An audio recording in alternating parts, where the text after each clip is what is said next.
Over the past 15 years, I've started many bands, and through that process, I have made mistakes and learnt from them, and made mistakes and learnt from them, and made mistakes and learnt from them. So why not make a video sharing all of the things that I've learned? And I'm going to basically take you chronologically from the idea of having a band to your first sort of big launch.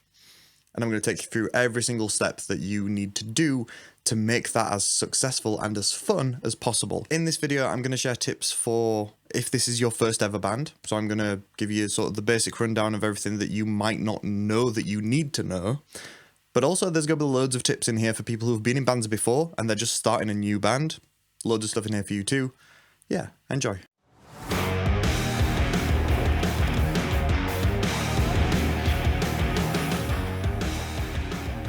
So the first thing you need to do, because I'm assuming that you don't have a full set of members, if you do, fantastic, but generally speaking, it's one person or two people that have an idea to start a band, and then you have to find members. So before you find members, it's always a good idea to have a rough idea of what it is you want to make. Do you want to be an indie band? Do you want to be a rock band? Do you want to be a pop two-piece? Do you want to play jazz? Do you want to play blues? At this stage, keep this vague. Don't be too specific about your particular influences that you want to sound like, and just go with the flow a little bit here, because I promise it will benefit you later on. Your next task is to find some members. This is not an easy task. The band that I have recently started and sort of was the inspiration for me making this video is my new band Boy Problems, and we spent a long time trying to find members.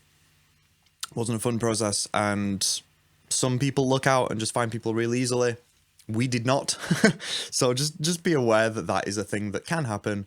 You can just be stuck in this limbo of sort of searching for members. You can be doing stuff in the meantime, but just be aware that that can sometimes be a little bit of a frustration. How I would recommend that you find members is, now that I've done all of the things that we used to recommend on this channel, I've got a bit of a gauge of what can be slightly more successful than others. Word of mouth is 100% the best way. If you know people who know people who know people that want to start a band, they're a really good in. Generally, if you're going through people that you know, you have similar interests, you are roughly the same age, all of these things align to make sort of starting a band together a lot more of a smooth process. Next best thing to just general word of mouth and just making sure people know that you are looking to start a band is like Facebook forums, or like a band I know started via Reddit of all places. I live in Sheffield in the UK, and on Facebook there is a Facebook group that's just called Sheffield Musicians. A post in there saying, "Hi, I'm da-da-da, I'm looking to start an indie band. I need a drummer and a singer, get in touch." Like, that generally gets responses. Sometimes it's from people that you might not want in the band for whatever reason. Sometimes it'll spark you going to get a coffee with someone and then find out that maybe they're their vibe's a little off, or whatever. But generally speaking, you can find plausible members through this method, and I recommend that over using websites like Join My Band. Now, don't get me wrong, you can find members from websites like Join My Band, or there's probably loads more. They're a little bit sort of formal, and it requires the person looking for a band to be actively searching on those websites, otherwise they'll never find your post. Whereas sort of the Facebook Reddit thing, people are already on there and just sort of passively in those groups, so it's sort of easier to get a wider net cast, which generally will give you better members. But worst case scenario, there are websites out there where you can post, "I want a drummer," and drummers should respond. We've made this video a few times in the past. We remake it about every 5 years, and one thing that we've never talked about, I don't think, is where to rehearse. This is an important thing. You have to practice and write songs and do all of these things, and you need a place to do it. Now, the place I recommend when you're starting out is a proper practice rehearsal studio. Generally, most cities, I'm talking for the UK here, I'm very unsure about how this works in like the US, have a Google. In pretty much every single city and most towns, there are like hourly rental places for rehearsing, and they will generally provide guitar amps, bass amp, full drum kit but no cymbals and no snare, and a full PA system with microphones and mic stands, and you just turn up with your like guitars, bass, pedal board, trumpet, whatever it is that you have. You just turn up with your instruments and you can just rehearse, and you just pay it hourly. It's generally somewhere between like £8 and £15 an hour, depending.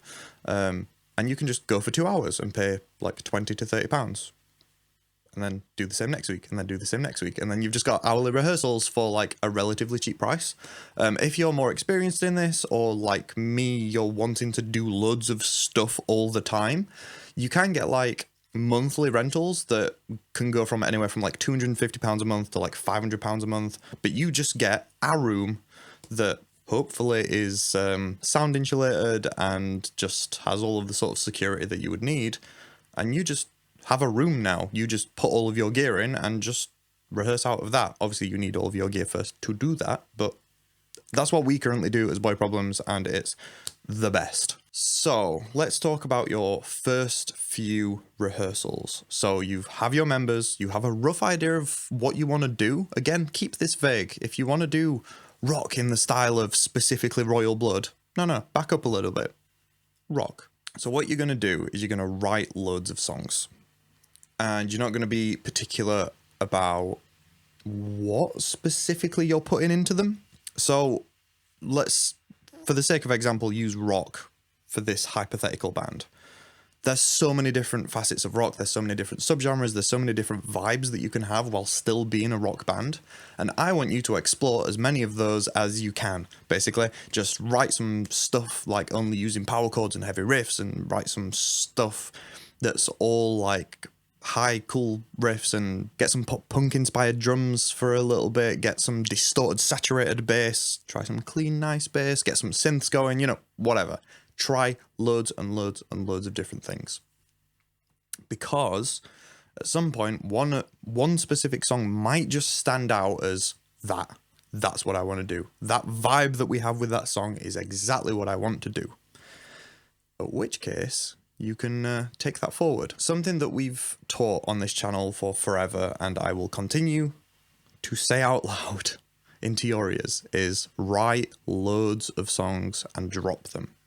If you want 10 good songs, don't write 10 songs, write 50 and drop the 40 that are shit. Because you don't always write quality things. No one does. No artist makes every painting at the best that they can do. No song is written to the best of your ability every single time. Sometimes it's just one little bit of a song that's off. Sometimes it's the entire thing is just not good. A lot of the time, they're just mediocre. They're just fine. And if you can get away with writing enough songs that you have no fine songs, do that, because you will benefit in the end. If you can record the songs that you're writing, whether that is just on your phone, like just set up your phone in the rehearsal room and just play to it, like, it's not ideal, but it's a way of doing it. If you have a rough recording setup at home where you can demo songs and the drummer like programs the MIDI or whatever, I'd really, really recommend doing this. And the main reason is so that you can then spend like a week not rehearsing, not doing anything, just spend some time away from your songs and then listen to them. And this should give you a bit more of an indication on what you actually like and don't like, and what works and what doesn't work. Because rather than concentrating on your instrument and playing the songs and just trying to judge them while you're rehearsing them, you have a recording. You can just sit and listen. And hopefully that will be enlightening for you, whether that is, these songs are great, I really love that song, or that song is shit, absolute garbage, we need to get rid of it. You also might have disagreements with some of your members on your opinions on these things. Sometimes that's a good thing, sometimes it's not. I would say if all of you go, yeah, that song's alright, might not be worth keeping, because no one's even passionate about it. If you have a song where like 2 members are like, this is the best song we've ever done, and the other 2 are like, I don't think I like it, that might actually be a better song for you to keep than the one where you're all like, meh. So now that you're happy with the songs that you've written, It's time to write more. Lots more. Lots more. Don't rush this process. With Boy Problems, we wrote so many songs. We've probably had like 50 or so songs that we've written, but it wasn't all just in the room. Once we'd got all the members, we'd written 50 songs. There were songs written before when there was just 2 members looking for other members. There was times where we'd found a guitarist but didn't have a singer yet, and we'd wrote a few songs. Sometimes we kept those songs, sometimes we dropped them. It all depends, and over the course of like 2-3 years, we wrote and dropped and kept some of about a pool of about 50 songs. We were helped by the fact that it was locked down with the pandemic, so we were sort of forced into, we have to just write songs and just rehearse because we couldn't gig because there were no gigs. You don't have to be this specific and take as long as we did, but that's basically what we did. Is we spent like 2 years just writing stuff, and eventually there was like one song that stood out that was like, this is the direction we want to go in. And then we dropped everything that didn't sort of fit that vibe and started writing stuff that did. Now is about the time that if you don't have all the equipment that you need to play a gig, it's time to start thinking about getting it. So here's everything that you would need for a gig. You need guitars, basses. Generally you would be rehearsing with these anyway, so I hope you already have them. Cables, more than you need because sometimes they break.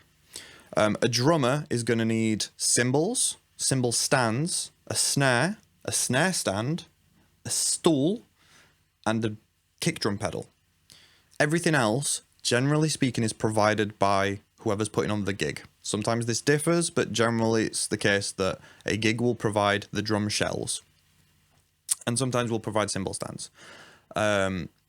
A bass amp generally is provided. If your bassist has a pedal board in which they're basically like doing the whole thing and don't even need a bass amp, gigs will generally have a DI box. That's a little box you plug into to get your bass through to the speakers at the front. Guitarists, you're going to need basically everything. So you're going to need an amp, you're going to need your pedal board, you're going to need your cables, you're going to need your guitar. One thing that I will mention, that I need to mention, is bassists and guitarists. If for whatever reason you're like, I only need my amp, I don't need a pedal board, I don't need that sort of complexity, there is one pedal that you do need. You need a tuning pedal. You absolutely need a tuning pedal. These little clippy things that you put on the end of the guitar and then tune with are all well and good until you're stood on stage going wow through your amp because you can't, like, you're not muting it. It's the worst. Get a tuning pedal. When you turn it on, it cuts the signal to your amp so you can tune in silence so that the audience doesn't have to listen to you tune up.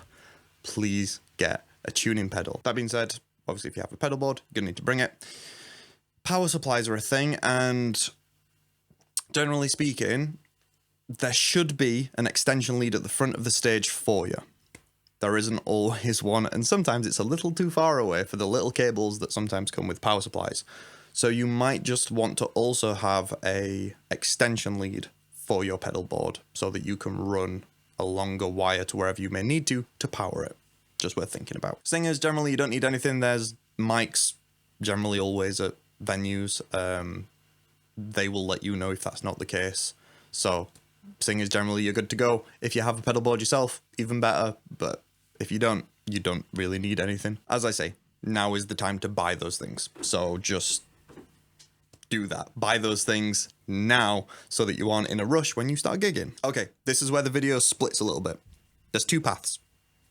There is one path if you are new to starting a band. If this is your first ever band, I have some slightly different advice. And if you've been in bands before and are looking to sort of launch with a bang, I have slightly different advice for you. First is, if this is your first ever band, I'd like you to spend about a year just doing the band thing.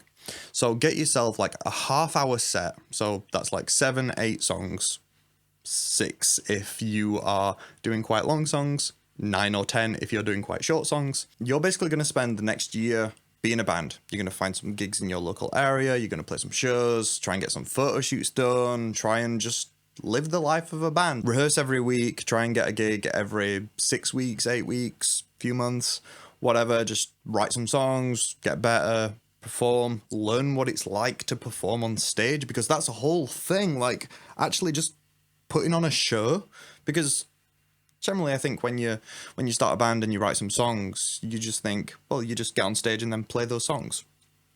But actually performing is a whole thing, like learning what to do in between songs on stage, learning whether or not you can tie one song into another through like an interlude or just going straight into it, so that you get rid of the awkward time on stage. We call it stage death.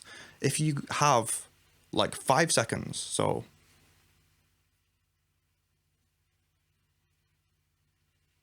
of complete silence on stage, that's bad. That's stage death. You've committed a crime of performing, because it's boring. It's really, really boring to watch. So you need to fill that time. A lot of the time singers will say a thing or whatever, but if you're doing that between every single song, it can get quite tedious and you run out of things to say. So having little interludes, having songs that go straight into each other, all that sort of stuff, you need to get ironed out. And it's not easy when you're first starting out. You don't even want to be thinking about that sort of stuff when you're first starting out, because you're just nervous. So that's what this year's for. This year is to get you comfortable with gigging, get you used to how to put on a show, and all that sort of stuff, to just really get you comfortable, so that when we do this launch with the band, you're ready, basically. So bring back all of my other people who have already been through that stage with other bands, and let's get ready to actually launch your band. So I'm gonna now just go through a big list of things that you need to have, and some tips that go along with them, to launch your band. You're gonna need some photos. You're gonna need photos of yourselves, because social media, if someone writes an article, all of these things require a photo of you. So I have a full video on how to get good band photos. I'll link that up there. But for now, here's a few tips. So if you've got a sort of gimmick to run with that would work with your band, it's always cool and interesting. Try and get someone who's actually a photographer to take the photos, because really shit photos never do good things for bands, because it makes you look bad. You could be a great band with shit photos, but you look like a shit band because your photos aren't very good. This doesn't have to be expensive. If you can spend like just 1 hour getting like 3 good photos, I mean, like take like hundreds, but 3 good photos from it, and you'd be set for like a year. You don't need more than like 3 good photos. Just be aware when you're taking photos that they serve different purposes. Don't take every single photo really wide with like no headroom, because as soon as you put that as a profile picture, which is a perfect circle, you're cutting off members at the end. So just take photos with sort of profile picture, cover photo, like the size of a photo on an article where it's a bit more sort of rectangular. Just take photos with those things in mind. That's what we did with Boy Problems. We took some photos that specifically worked square and specifically worked long. So no matter what we needed a photo for, we had one. Next is a logo. You can get these professionally made if you want.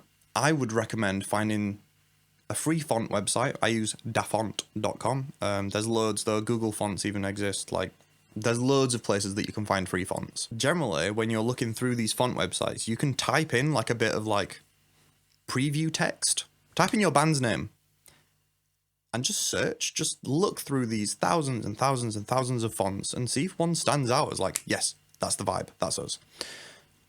2 tips. Don't go too stylized. Like, you don't want it to look like just some random cool font.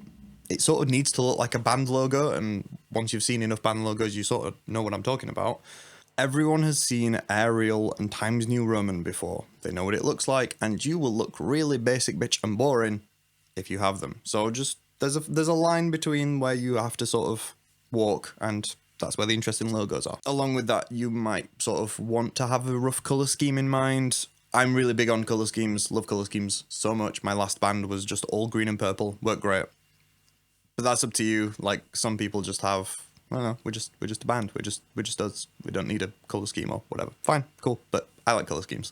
Currently we're going with lavender for like the Boy Problem stuff, and we're going to change that with each single that we put out. So yeah, that's what we're doing. I would start booking like a big launch gig, pick like a venue in your city that you can play that like you could sell like 3/4 of the tickets for. So if it's like, I don't know, if you could feasibly, if you got basically everyone who might be interested in seeing your band together, if that's like 75 people, cool, book yourself a venue that has like about 100 capacity, then get some bands to support you that can, you know, push like 10 tickets each, and then all of a sudden you're on your way to selling out your first gig.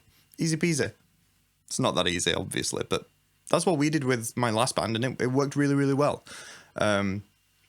Yeah, put a lot of effort into this gig, and I don't want to give too many tips here because I don't want to just railroad you into a specific way of doing it, but yeah, make it work for you, and yeah, start booking like a good launch gig. To go with your launch gig, and if you've been gigging for the past year, you should have done this already anyway, you're going to need a tech spec, just a little document that sort of outlines everything that you are as a band, so that a venue, when you're playing a gig, knows what to expect. How many guitars you have, what your bass runs, do you need extension leads at the front of the stage, does your singer have a pedal board, how many cymbals do you run, do you have a keyboard player, is there anything weird going on that they should know about in advance, all that sort of stuff, get it on there. Bonus extra things like, do you have specific requests for riders? Generally at this stage you probably won't and probably shouldn't.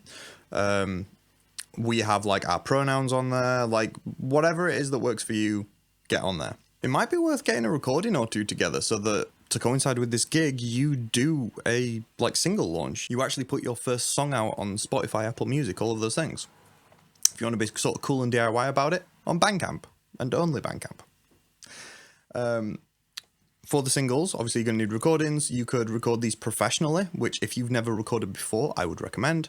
Find a studio in your town that does roughly the genre that you do. Go at it. This is probably going to cost you like, let's say 150 to 200 pounds like a day. So yeah, that might also include like mixing for another day. So if you spend a day recording, there's probably going to be 2 days worth of stuff there because they're going to need to mix it as well. You're also going to need artwork for those singles. Create them yourselves if you're good at graphic design.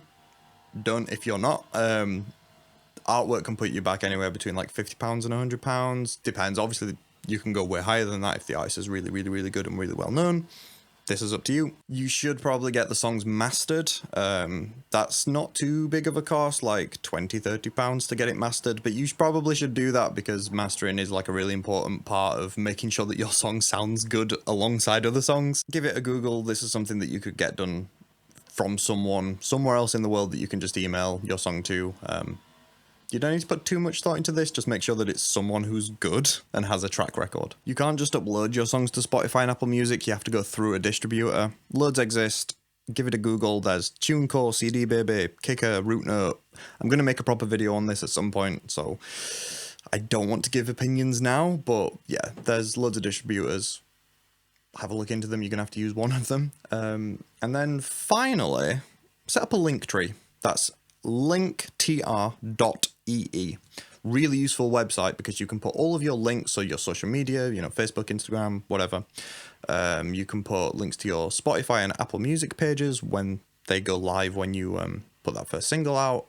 You can advertise your gig tickets. Everything happens on this one website, which then means when Instagram asks for your link or Facebook asks for your link, rather than putting like a website or like specifically your new song, so you keep having to change that link every time that you do something interesting, just have your link tree there and change your link tree to always be updated with all the cool stuff that you're doing. It lets you track how many people visit the links and click on specific ones, so you can see what's performing well, what's not.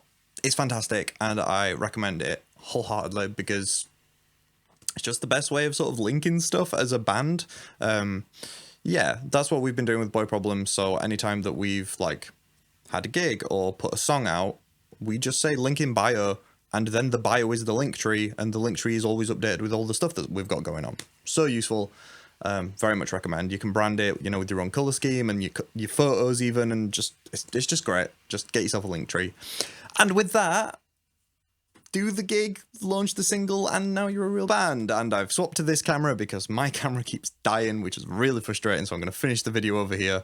Yeah, I think that's everything. So if you have any questions, and you might, there's been a lot of information here, and I haven't gone too in depth with basically any of the points. So if you have extra questions, please leave them in the comments. I will do my best to help out. If you want to email us with something a bit more specific, you can email us, contact@banddiy.com. Yeah, I think that's everything. We're not fully back making videos, but I've been wanting to make this video for forever, so here it is. It's done now. Big tick. Yeah, cool. If you want to check out my band Boy Problems, the link tree is linked down below. Be very much appreciated, because put a lot of time and effort into that band, and if you like sort of alternative indie pop with a little bit of sort of rock influence, you'll probably like us. We've got some new songs coming out soon. Yeah. Thank you very much for watching this video. Sorry about these last 2 minutes looking like this. Yeah. Hit the bell and like and subscribe, and I don't know what everyone else says. Bye. Have a nice day.